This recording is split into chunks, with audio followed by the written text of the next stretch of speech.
Voilà, bienvenue à tous.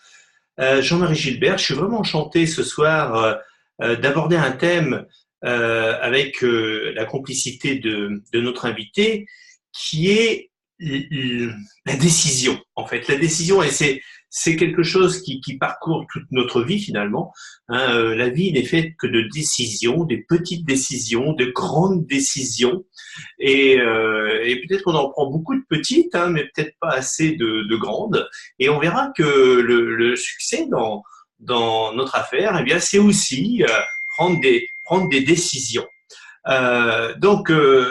Alors ce soir, on a justement une invitée tout à fait particulière parce que je pense que c'est aussi une femme de décision. Elle a pris de grandes décisions. C'est quelqu'un qui a décidé de voyager beaucoup. Elle a déjà énormément voyagé dans sa vie et elle a même décidé de se marier à un Français, de se déraciner de son pays d'origine qui est la Russie, hein, et de venir vivre en France. Donc il y a beaucoup de décisions. C'est quelqu'un qui a décidé aussi de bâtir cette affaire à haut niveau et je suis vraiment très heureux d'accueillir ce soir Yulia Bogigliolo. Est-ce que tu es là, Yulia? Est-ce que tu es parmi nous? Oui, je suis là. Bonsoir tout le Ravi, monde. voilà, ravi de t'accueillir ce soir, justement pour parler de la décision, hein. Et en fait, pourquoi je t'ai invité? Parce que tu as déjà ce discours sur la décision, tu l'as fait en séminaire, il n'y a pas très longtemps, il y a quelques semaines, je pense, et ça a été enregistré. Donc, c'est vraiment très... Parce qu'une décision, visiblement, c'est quand même ça se travaille, hein, et c'est vraiment profond. C'est quelque chose qui se fait pas à la légère quelque part. Hein, il y a beaucoup de persévérance. Donc, on peut dire que tu as pris beaucoup de décisions aussi déjà dans ta vie, Yulia. Oui, c'est vrai que tu m'as présenté d'une manière que j'ai jamais entendu Ben parler oui, comme ça de moi. Bon, c'est rigolo, hein, mais je mais pense que c'est tout le vrai en monde, même en fait, moi je pense que tout le monde prend des décisions dans sa vie, des décisions très importantes, celles qui changent tout. temps. Il y Oui, a des décisions qu'on prend et qu'on oublie très vite. En fait, je savais même pas avant que c'est si complexe. Que c'est si complexe de prendre une décision, de la tenir, de la réaliser, d'accomplir quelque chose au fur et à mesure. En fait, c'est toute une magie. oui. Et il y a quelque temps, au mois de novembre, j'ai reçu par Facebook une lettre en anglais. Je pense, partagée par Mike DiMuccio et j'ai reçu sur ma page Facebook comme quoi les réseaux sociaux, c'est bien aussi. Et je l'ai lu cette lettre en anglais et sincèrement, elle m'a fait un coup de, comme un coup de foudre, elle m'a fait. Parce que j'ai trouvé que ce qui était écrit là-dedans, c'était vraiment très précis et vraiment très vrai en ce qui concerne la décision. Et Et oui, surtout quand on fait une activité dans laquelle on veut durer, dans laquelle on voudrait bien aller de plus en plus loin. Ça demande vraiment un certain entraînement, si je peux le dire comme ça, au niveau de décision et d'accomplissement de ces décisions. Et parfois, les gens ne comprennent pas. Et là, de la manière comment, en fait, c'est pas la lettre de Mike, c'était la lettre qui a été écrite, je suppose que par Dave Johnson, parce que c'est à la fin, c'était écrit avec amour Dave et Ben. Alors bon, je suppose que c'était par Dave Johnson qui s'était écrit. Et j'ai vu qu'il a mis toute sa connaissance et toute son expérience dans cette lettre. bah écoute, Alors, et quand j'ai essayé de la traduire, d'abord, bien sûr, j'ai fait comme tout le monde, j'ai fait le traducteur de Facebook, et oui, ça a donné quelque chose de vraiment pas ça. Et c'est là où je me suis dit, tiens, je vais la traduire, cette lettre, vraiment en français, comme ça devrait vraiment pour transmettre les notions des choses. Et je vais la lire. Et la dernière fois, au mois de décembre, j'ai lu cette lettre à toute mon équipe à Saint-Maximin pendant notre formation Kaizen. oui, Et je c'est l'ai vrai. enregistré, je l'ai mis sur ma chaîne YouTube. Et c'est là, je suppose que tu as dû la voir. Absolument, et c'est vraiment irrésistible comme texte. Eh bien, on te laisse nous conter cette décision. hein, et avec tout ce qui est autour de la décision. Écoutez attentivement, prenez des notes éventuellement. Bon, malgré qu'on enregistre ce soir, mais néanmoins, c'est peut-être dans les moments où là, Yulia va parler là dans quelques secondes, que peut-être que vous allez prendre des décisions. À ce moment-là, on est en direct, hein, et c'est quand même très important d'être aussi en direct. On t'écoute, Yulia, attentivement sur le thème la décision. Je vais vous carrément lire la lettre parce que je ne veux pas du tout la raconter. Parce que c'est vraiment chaque mot pour moi, il a son importance de la manière comment elle amène ça, c'est aussi important. Du coup, je me suis dit, pour une fois, je vais lire vraiment pour que vous entendiez bien des choses sans transformation. Eh bien, écoute, on t'écoute attentivement. Le pouvoir de la décision. Est-ce que cela vous est déjà arrivé qu'après avoir été inspiré par quelqu'un ou quelque chose, vous vous dites « Ah, c'est ça, ça y est, j'ai compris, je vais faire ça. » Et une nouvelle aventure commence pour vous. Vous avez pris la décision. Vous avez partagé les engagements. Et avec les étoiles plein les yeux, vous vous dirigez vers l'avenir meilleur. Mais quelques jours passent, ou peut-être quelques semaines, et votre décision n'est plus là. L'émotion de cette décision s'est dissipée et vous l'avez déjà enterrée tout naturellement, même sans vraiment s'en rendre compte. On a tous déjà vécu cela, car c'est cela le plus grand défi de la vie. Avoir la capacité de prendre une décision importante, même après la disparition de l'émotion qu'on a ressentie au moment de la prendre. Mais c'est vraiment possible. On a juste besoin que certaines choses se passent avant. Voulez-vous savoir lesquelles? Pour que votre décision a vraiment les chances de durer, ce sont des choses qui créent la matière pour réaliser vos rêves. Il nous faut en fait prendre une vraie décision. Car il y a une décision et il y a la décision. Peut-être souvent on tourne autour sans vraiment s'engager.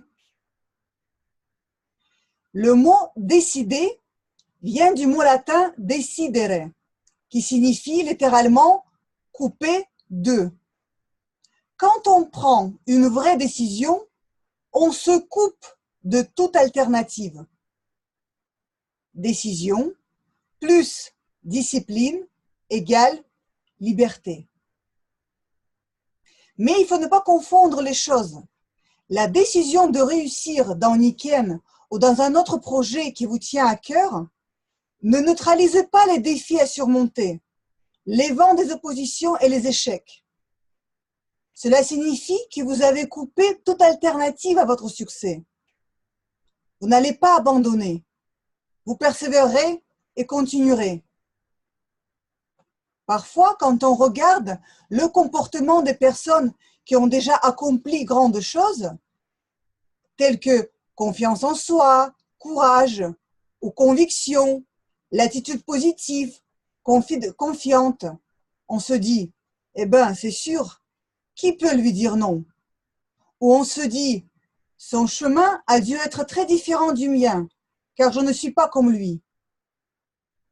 Mais la réalité, c'est que leur chemin a été plus dur que le vôtre. La différence, c'est qu'ils ont pris une vraie décision. Et ils se sont coupés de toute alternative. Et puis, ils ont persévéré et ne pas abandonné. Par conséquent, toute résistance les a rendus meilleurs. Ils sont devenus une personne nouvelle.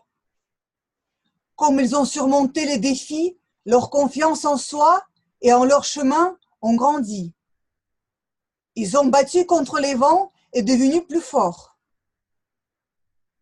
Ils ont ignoré ceux qui disaient non et ils ont trouvé ceux qui ont dit oui.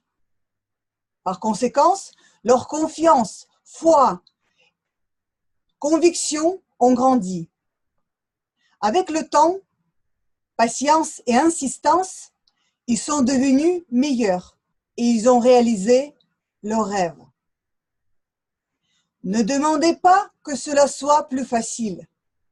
Demandez que cela en vaille la peine. Avez-vous entendu la métaphore de la graine de moutarde? On utilise la graine de moutarde car c'est la plus petite graine de toutes. L'avez-vous déjà vue? Elle est vraiment minuscule. Mais avez-vous déjà vu l'arbre de moutarde? Il est énorme. Le message de cette métaphore est que on n'a pas besoin de beaucoup pour démarrer. Et le départ relativement modeste peut créer quelque chose de significatif. En même temps, il n'est pas vrai de penser que y croire suffira pour réussir dans cette affaire. Y croire, c'est le point de départ. Et en même temps, c'est pas tout à fait ça. C'est pas y croire, c'est de vouloir y croire. Vous commencez à croire avec l'expérience vécue. L'envie d'y croire demande un petit espoir, un peu de foi et une action faite. À quel point votre désir est grand? Vous le désirez fort? À quel point c'est fort pour pouvoir faire un pas en avant sans regarder en arrière? Coupez-vous vous-même de toute alternative d'abandonner ou passer à autre chose. Alors faites un pas à la fois et continuez à faire le suivant et le suivant. C'est cela est l'exemple de devenir. C'est le chemin des champions. Voulez-vous croire à un avenir meilleur? Prenez votre grain de moutarde de foi et faites le premier pas vers la meilleure décision que vous pouvez prendre avec Niken. La décision de ne jamais abandonner et de ne jamais baisser les bras. Au moment où on s'engage vraiment, la providence se met en place aussi. Et les forces, le courage et la magie viennent avec. Commencez maintenant de vivre cette magie. Avec amour, Ben et Dave. Bravo Yulia. Et oui, c'est vraiment très très fort ce texte sur la décision. Voilà, tout y est. Hein. Ah, tout y est. Sincèrement, j'ai absolument rien ajouté parce qu'il va vraiment dans les détails de notions. Il a absolument raison qu'on ne comprend pas la décision dès le début. On a juste envie d'y croire. Oui. On a envie d'y croire au début et après, quand on a commencé à faire des actions et on voit que ça se confirme, c'est là, en fait, qu'on y croit. Et avec chaque pas et avec chaque obstacle qui tombe, chaque avancement qu'on a accompli, on continue à y croire de plus en plus.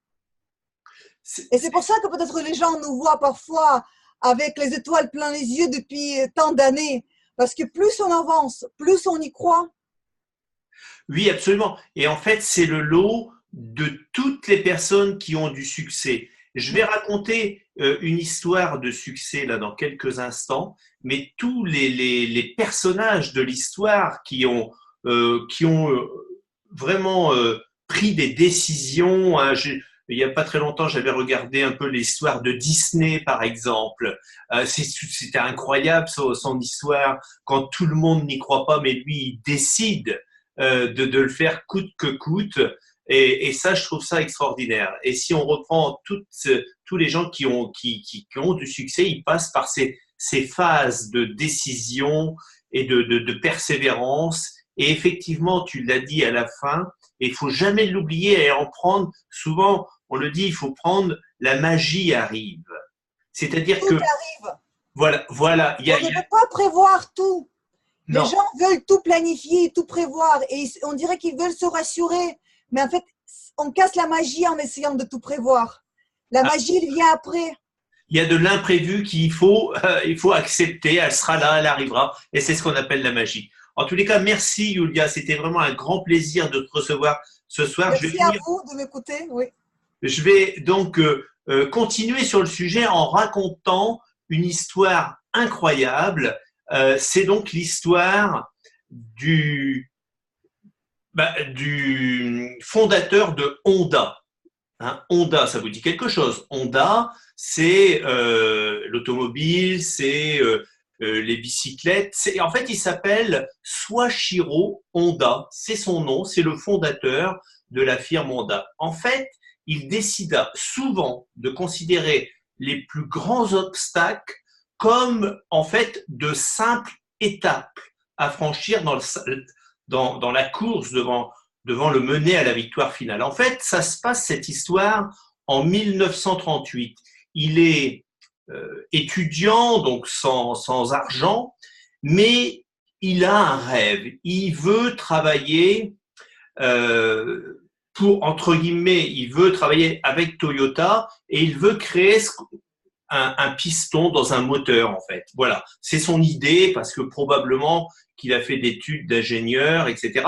Et c'est son truc à lui. Donc, la journée, il fait des cours, il apprend, etc. Et la nuit, il travaille à son projet, à son rêve.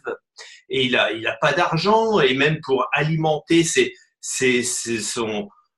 recherches, il est obligé de vendre des bijoux de sa famille, etc. Donc, c'est plusieurs années d'efforts. Et à un moment donné, eh bien, il pense que tout va bien. Il va chez la grande firme Toyota pour exposer son projet, son fameux piston pour les moteurs. Et en fait, la grande firme Toyota, qui est déjà assez importante pour l'époque, eh bien, elle refuse complètement son projet. Alors, Honda, il est quand même un peu humilié devant ses amis, ses profs, etc.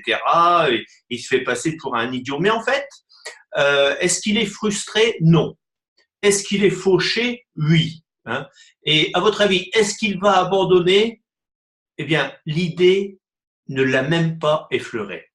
Il va retravailler sur ce même projet pendant 2 ans pour améliorer son concept. Et il pense que ça y est, il a la clé pour séduire Toyota et donner cette pièce importante. Donc effectivement, il a révisé ses méthodes, il a modifié sa stratégie pour justement arriver à son but. Et finalement, au bout encore d'une année, il a réussi et il va vers Toyota et Toyota lui dit « Ok, on achète votre projet et si vous pouvez nous en fabriquer et on va pouvoir s'associer quelque part. » Alors Honda est vraiment ravi, etc. Et il est prêt à mettre des unités de fabrication, donc il commence à faire des prêts, etc. Mais il est obligé de construire une sorte d'usine, on va dire ça comme ça, hein, pour fabriquer. Mais néanmoins, on est au moment de la guerre, de la Deuxième Guerre mondiale, et finalement, il ne peut pas avoir de matières premières pour construire, c'est-à-dire du béton, etc. Et pour fabriquer toutes ces pièces. Alors, quelque part, son rêve s'écroule un peu devant cette difficulté. Alors, il ne va pas se décourager, pas le moins du monde. Il va réunir ses amis et ils vont réfléchir à fabriquer du béton pour justement construire cette usine. Alors, c'est peut-être pas le meilleur des bétons, mais ils arrivent à construire des bâtiments et en fait, ils arrivent enfin à produire ces fameux pistons. Mais l'histoire continue.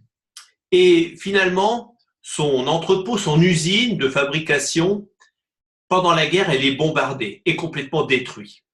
Alors, il reconstruit son usine, puis peu de temps après, il commence à reproduire, hein, il est complètement endetté, enfin c'est quand même compliqué, et il y a un tremblement de terre qui a anéanti complètement son usine à nouveau. Donc tout est rasé. Et devant cette situation, il est obligé de vendre le reste de ce qui lui reste, son concept.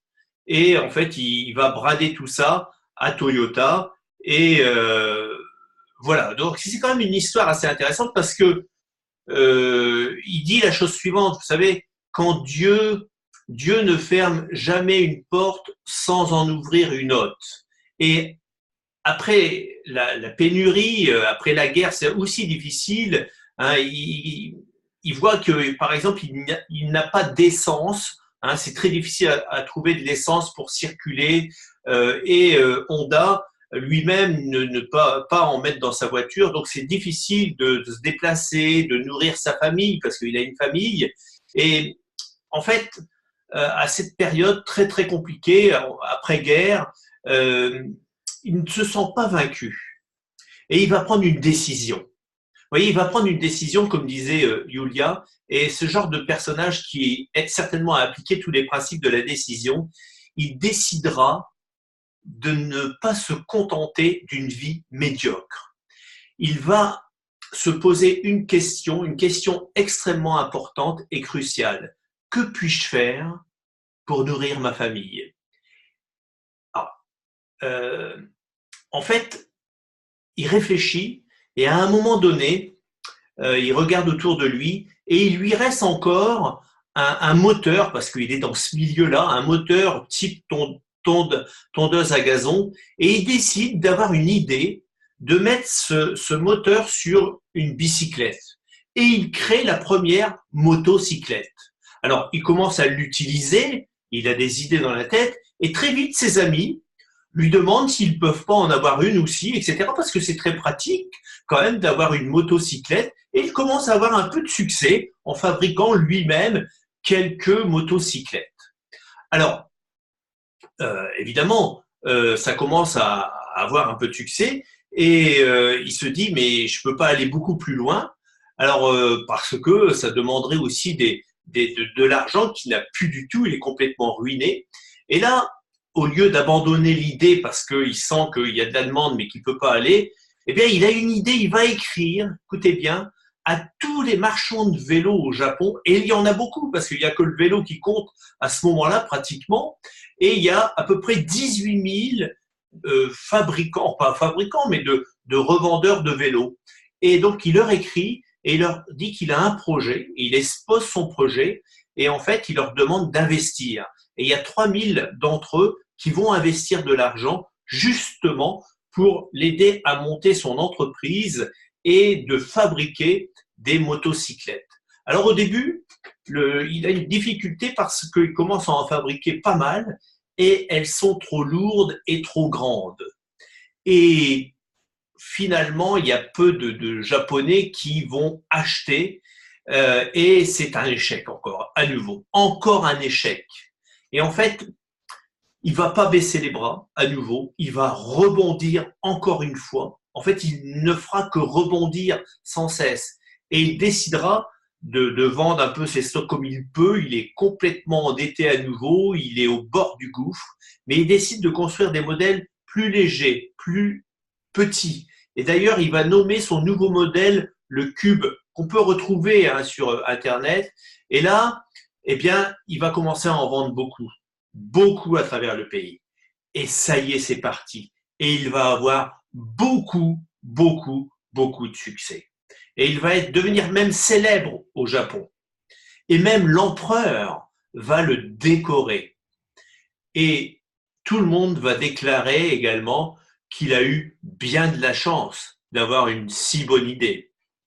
Bon, était-ce vraiment de la chance? Je crois qu'il a décidé à chaque fois de rebondir parce qu'il aurait pu abandonner, mais il a toujours eu cette idée et on sait qu'aujourd'hui, l'entreprise Honda, que vous connaissez, qu'on connaît tous, a fait, j'ai regardé justement sur Internet l'année dernière, ils ont fait 117 milliards de chiffre d'affaires, ils ont plus de 100 000 salariés, soit Shiro Honda, c'était vraiment un homme de décision. On ne peut pas dire le contraire. Donc voilà, ça c'était une histoire de succès, mais vous savez, toutes les personnes qui arrivent à faire quelque chose de grand, ce sont des gens de conviction.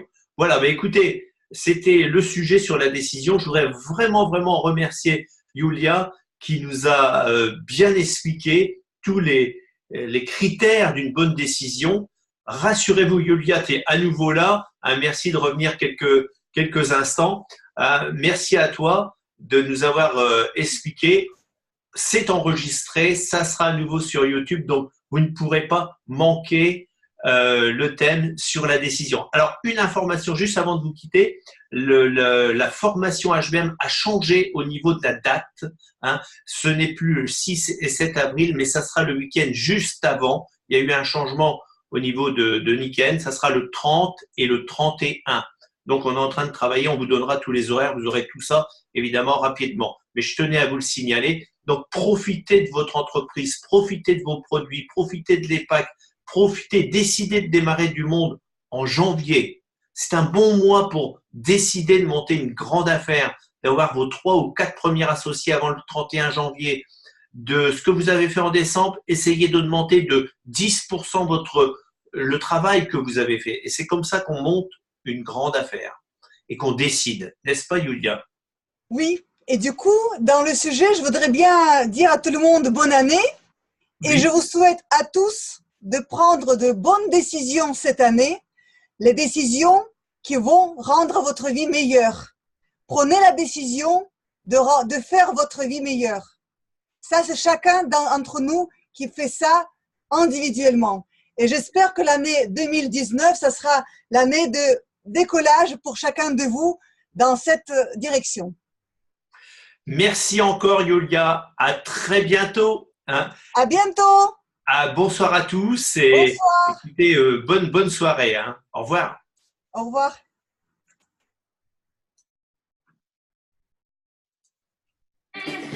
Et vous venez de très très loin, vous étiez très très nombreux ce soir. Hein. C'était absolument super.